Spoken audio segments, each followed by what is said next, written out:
운하가 개통 3년이 지나면서 수질 개선과 관광 효과를 거두고 있습니다. 하지만 땅 매각이 부진해 주변 상권과 주택 재개발 추진을 살리지 못하고 있습니다. 새 정부의 공공부문 비정규직 철폐 방침에 따라 비정규직 비중이 높은 한국수력원자력과 원자력환경공단의 해법 찾기가 주목됩니다. 전기차의 배터리 성능이 개선되고 충전 시설이 조금씩 확충되면서 올해 포항에 배정된 물량이 모두 소진됐습니다. 여러분 안녕하십니까? 포항 운하가 개통된 지 3년이 지나면서 수질은 크게 개선되고 지금까지 55만여 명이 유람선을 탈 정도로 관광지로도 자리를 잡았습니다.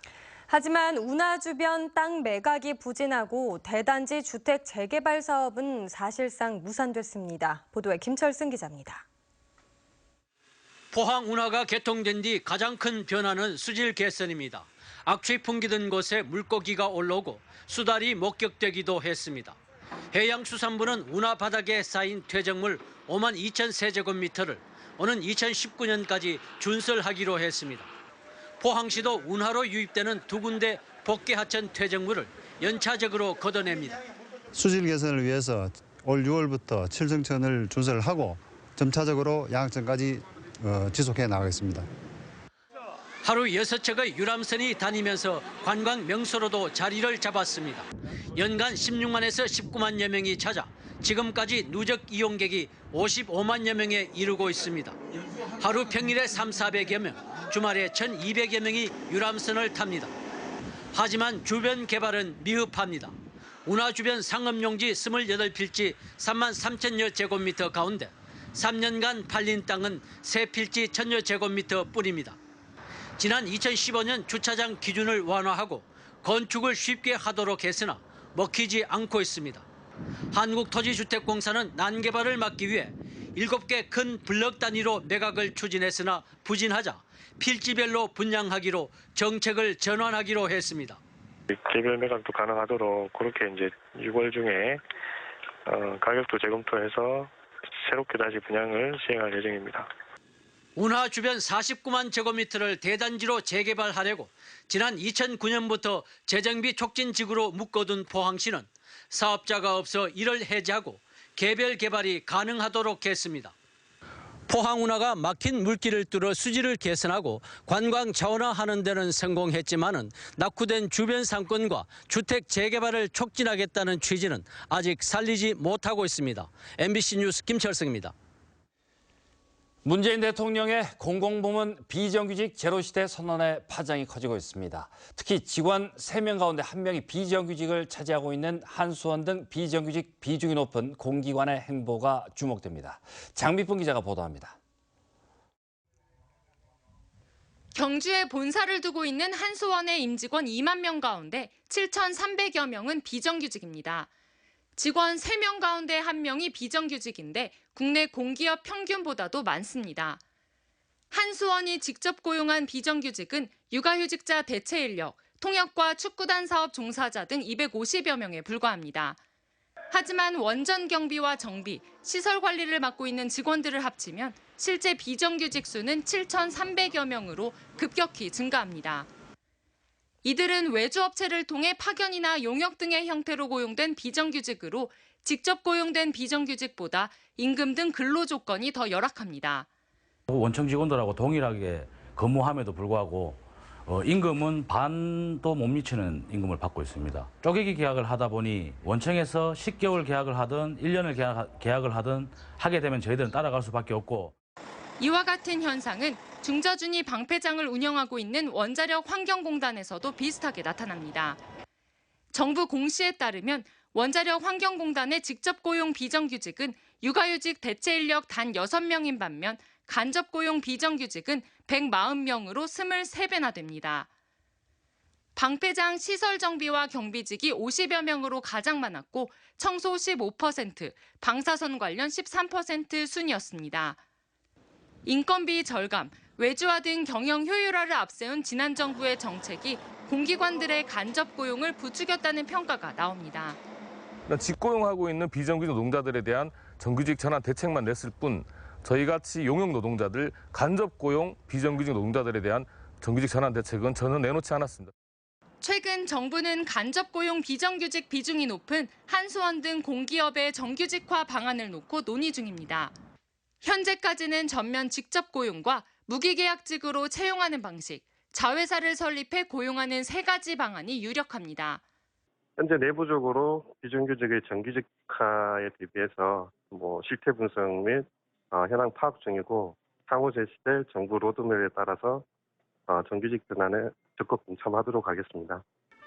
그동안 사각지대에 놓인 채 고질적인 문제로 남아있던 간접 고용 비정규직 문제가 이번 기회에 해결될 수 있을지 주목됩니다.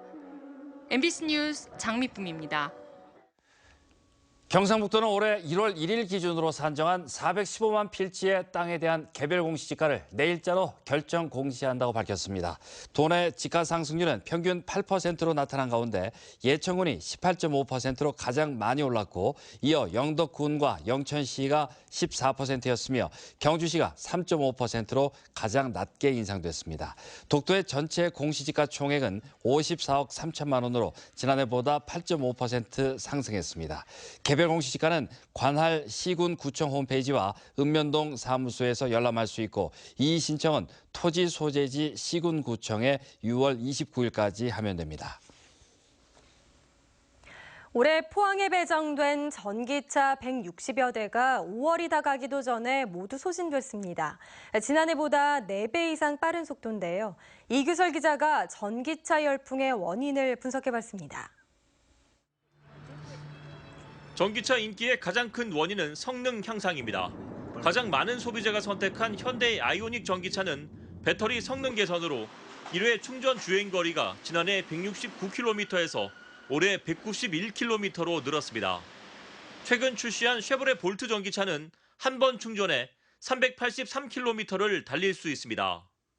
일반인들이 알고 있는 힘이 딸린다든지 힘이 부족하다든지 그런 건 전혀 잘 못 느끼고 시내 주행하고 경주 영천 정도에 왔다 갔다 하면서 통근하는 데는 아무 지장이 없습니다. 차종이 다양해진 것도 도움이 됐습니다. 복잡한 골목을 요리조리 빠져나가고 소음과 매연 없이 시속 80km까지 달릴 수 있는 전기차 트위지. 배달용으로 인기를 끌면서 올해 포항에서 25대나 팔렸습니다. 제가 도시락 사업을 하고 있는데 환경적으로나 경제적으로 큰 도움이 될 것 같아서 구입을 결정하게 되었습니다. 포항시가 아파트 40여 곳과 충전시설 설치 협약을 맺어 아파트 거주자들이 전기차를 살 수 있게 된 것도 결정적인 역할을 했습니다. 원래 지금 이제 저희들이 한 40여 곳의 공동주택에 급속 충전 인프라를 확충하게 됩니다. 이런 게 이번에 자동차 보급에 영향을 많이 끼친 것 같습니다. 포항시는 올해 대당 2천만 원의 전기차 구매 보조금을 지급하고 있는데 물량이 모두 소진됐다고 해서 실망하실 필요는 없습니다. 포항시는 올해 다른 도시에서 소화하지 못한 전기차 보급 물량 100대를 포항으로 가져와 하반기에 추가로 보급하는 방안을 추진하고 있습니다. MBC 뉴스 이규설입니다. 포항 구룡포읍과 동해면 일대 조성 중인 블루벨리 국가산단 활성화를 위한 실무간담회가 오늘 포항 상공회의소에서 열렸습니다. 포항상인은 지난 4월 지역 기업을 대상으로 실시한 블루벨리 입주 의향 조사 결과 대여섯 개 업체가 관심을 보임에 따라 입주 의향 기업체와 포항시, 한국토지주택공사 간 실무 간담회를 개최했습니다. 블루벨리 국가산업단지는 공장 용지 350만 제곱미터 가운데 1차로 37만 제곱미터에 대한 분양을 지난해부터 시작했지만 입주 희망 기업이 없어 분양이 매우 저조한 상황입니다. 한국은행 대구경북지역본부가 발표한 소비자 동향 조사 결과에 따르면 이달 대구 경북 소비자 심리지수는 105.7로 2014년 9월 이후 가장 높았습니다. 지역 소비자 심리지수는 지난해 11월 93.3으로 100 이하로 떨어진 뒤에 6개월 동안 기준치 100을 밑돌다 이달 처음 100을 넘었습니다. 소비자 심리지수는 경제 상황에 대한 소비자들의 심리를 종합적으로 나타내는 것으로 100을 웃돌면 낙관적, 100을 밑돌면 비관적으로 본다는 것을 의미합니다. 주민등록번호 유출로 피해를 입거나 피해가 우려되는 사람의 주민등록번호를 오늘부터 변경할 수 있게 됐습니다. 변경은 주민등록지 읍면사무소에서 유출 사실을 입증할 수 있는 문서나 영상, 녹취 파일을 함께 제출해 신청하고 심사를 거쳐 변경이 결정됩니다. 행정기관이나 건강보험 등 공적 분야와 관련된 주민등록번호는 자동으로 변경되지만 금융, 보험 등 사적 분야나 운전면허증 등의 신분증은 직접 변경해야 합니다. 경북 지역 저수지의 평균 저수율이 69%로 나타나 모내기 등 영농에는 차질이 없을 것으로 보입니다. 경상북도는 도내 5,460여 곳의 저수율이 69%로 지난해 같은 기간보다는 조금 낮고 평년보다는 4.8%포인트가량 낮지만 현재 모내기가 68%가량 완료돼 충남, 경기 지역처럼 가뭄 피해가 우려되지 않는다고 밝혔습니다. 다만 수리시설이 취약한 곳은 앞으로 비가 내리지 않을 경우 농업용수 확보에 어려움이 있을 것으로 보고 계속해서 모니터링을 할 방침입니다. 지난해 경북 지역 119에 신고된 승강기 안전사고는 720여 건으로 지난 2014년 601건, 2015년 630여 건으로 해마다 늘어난 것으로 나타났습니다. 경상북도 소방본부에 따르면 장소별로는 아파트 등 주거시설이 60.2%, 발생 시간별로는 오후 6시에서 자정까지 야간 시간대가 35.9%로 가장 많았습니다.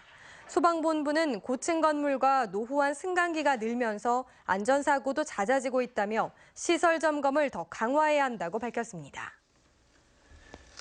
경상북도가 동남아 시장 개척의 전초기지와 수출 지원 교두보 역할을 할 베트남 호찌민 사무소를 열었습니다. 호찌민 사무소는 전시 사무 공간으로 꾸며져 전시 공간에는 도내 중소기업 65개사 300여 개 품목이 전시되고 사무 공간에는 사무소장과 2명의 현지 직원이 근무합니다. 경상북도 호찌민 사무소는 7번째로 문을 연 해외 사무소로 특히 올해 11월 열리는 호찌민 경주세계문화엑스포 2017에 성공 개최에 큰 역할이 기대되고 있습니다. 단오인 오늘도 여름 더위가 계속되고 있습니다. 당분간 더위의 기세는 쉽게 꺾이지 않겠습니다. 송혜림 기상캐스터가 전합니다. 네, 오늘은 음력 5월 5일 단오였습니다. 이 시기에는 본격적으로 여름철에 접어든다고 하는데요. 날씨만 보면 벌써 한여름 같습니다. 오늘은 하늘에 구름이 끼면서 볕이 조금은 줄어들었습니다. 불볕더위 대신 후텁지근한 날씨가 이어졌는데요. 내일은 하늘이 점차 흐려지면서 기온이 조금은 떨어지겠습니다. 낮 최고 기온 살펴보시면 울진 23도에 머물면서 제법 선선해지겠고요. 경주는 30도가 예상됩니다.